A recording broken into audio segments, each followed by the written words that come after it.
Alright, it's a 97 4Runner and I'm doing the crossover pipe.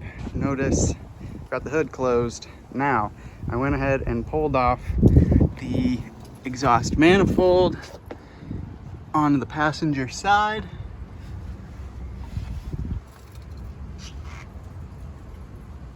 I also removed the nuts on the driver's side to get the crossover pipe loose. And then for me, I didn't take off anything else up top. I didn't take off the intake or the heads. I have seen somebody do this way. They said they had success, so I tried it this way to go ahead and remove your transmission cross member, and then you're going to drop the transmission as low as it can go. You also have to remove the mount that goes across the top there.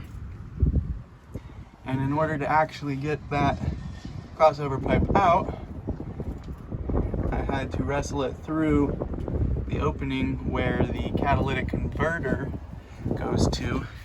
And actually, in order to get that off, I just had to chop it, because if you look, these bolts were more than likely going to be seized, and I was not about to have another exhaust leak after I do all this work. So I just cut it out. I have a new muffler I'm going to put on there anyways. So it's after the cat, it's after the sensors. Shouldn't have any issues there, even if it was just wide open. So I cut it there. I removed both of the cross members, pulled out the cat, and then followed the same exit route with the downpipe.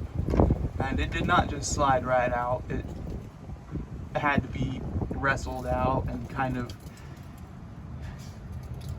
multiple different angles, and you have to go kind of up and down with this to try to find the sweet spot to get it out of there.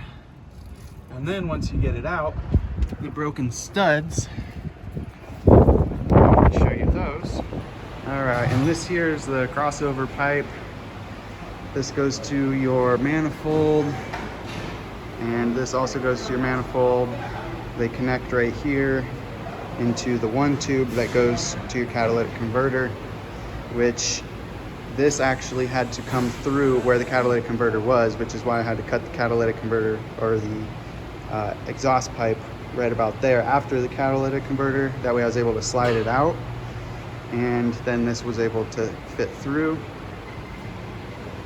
And the studs that had actually been broken off inside of here were,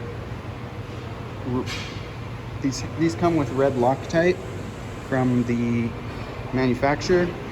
So these things, I tried heating them up. We have a bolt buster induction tool, that didn't work.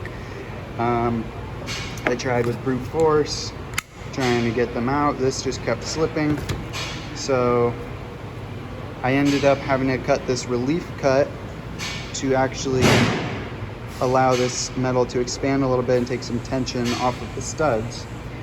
And then at that point, that was the only chance I was able to use these.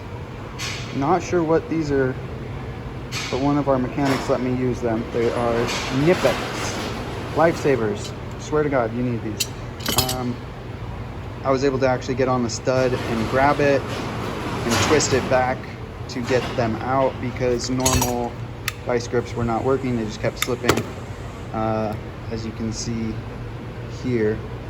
So this one actually was in like that, and then I cut the relief about halfway into the stud and was able to get this one out. And then I had an additional one that when I tried, even with these tools and the heat to get it out, it totally just snapped flush. So for this one, actually,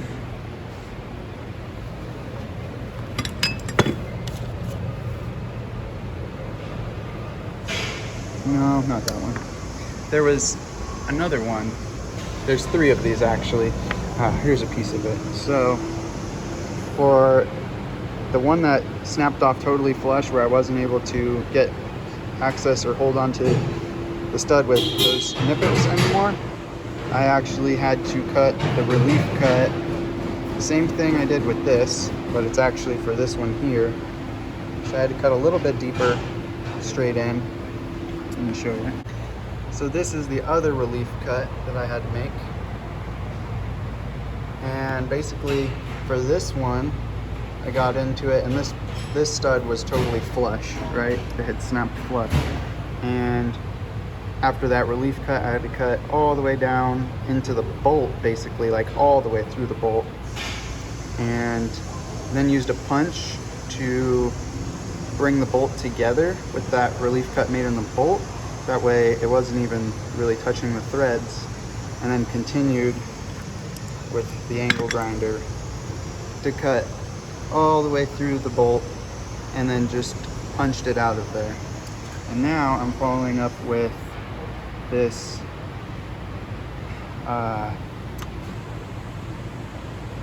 this thread chase here to be able to actually put some studs back in, because I didn't totally destroy the threads, and they actually are able to be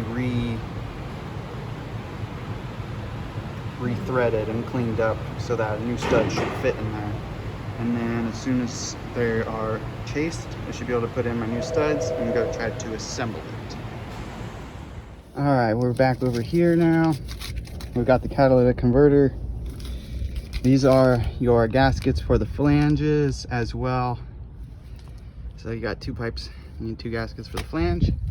You've also got the manifold gaskets for the crossover pipe.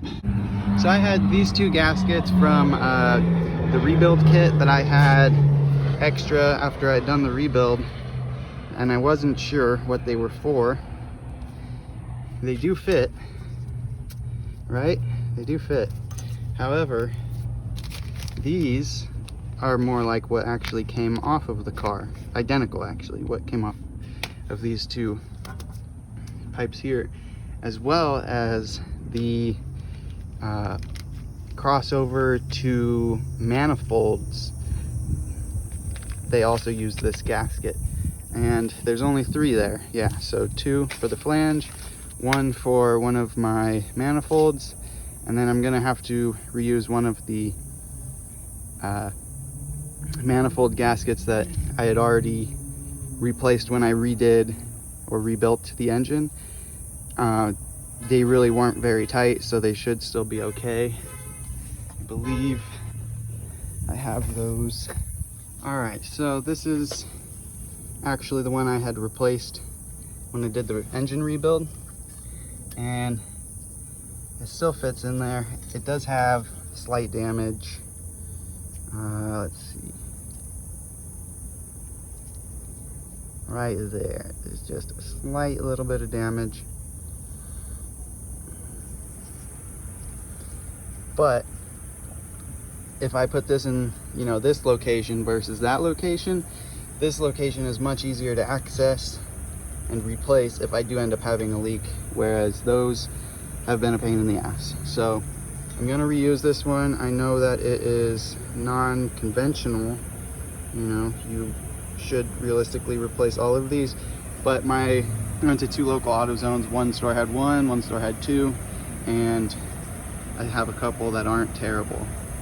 So here's the one that's not very old, and these are the originals, which I beat the hell out of it getting it out of the car. And that one's definitely not going to be reusable. This one's okay. It's a little bit, but this one's probably the original, so I definitely would rather use something a little bit newer, have a little bit better seal, hopefully. And as far as getting the down pipe or the crossover pipe, sorry, back into place, it literally went in so easy. Like, not incredibly easy. You still have to kind of jiggle the the flex pipe a little bit to get it over the top of the transmission. But to be honest, that was actually one of the easiest parts about this whole disassembly, or was, you know, the reassembly. So I didn't put the studs in because I wasn't sure if it was going to be getting hung up on anything trying to put them back in, and honestly they thread in so easy now that I could just put them in as is right here. And then I went ahead and cleaned up the mating surfaces a little bit. Not perfect by any means, but I'm sure it'll seal a hell of a lot better than those crusty ass old ones and being held on by one nut. So now just have to reassemble with the new studs, new gaskets. The new studs literally thread right in. I got the OEM studs with the star on the end of it, so they just go straight in. You could use a wrench or you could use the star socket, thread them in. They do have red Loctite, so I'm just going to thread them in as deep as they go and then go ahead and assemble this thing, get it all back together.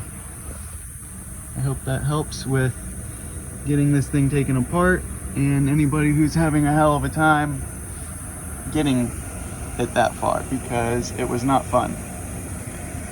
Many people say that this is a very difficult task, and it has been. A lot of people end up literally just cutting out the old one and getting a new one. But I'm way too much money into this whole rebuild to be doing that, so this is what I had to do, and I hope that this helps.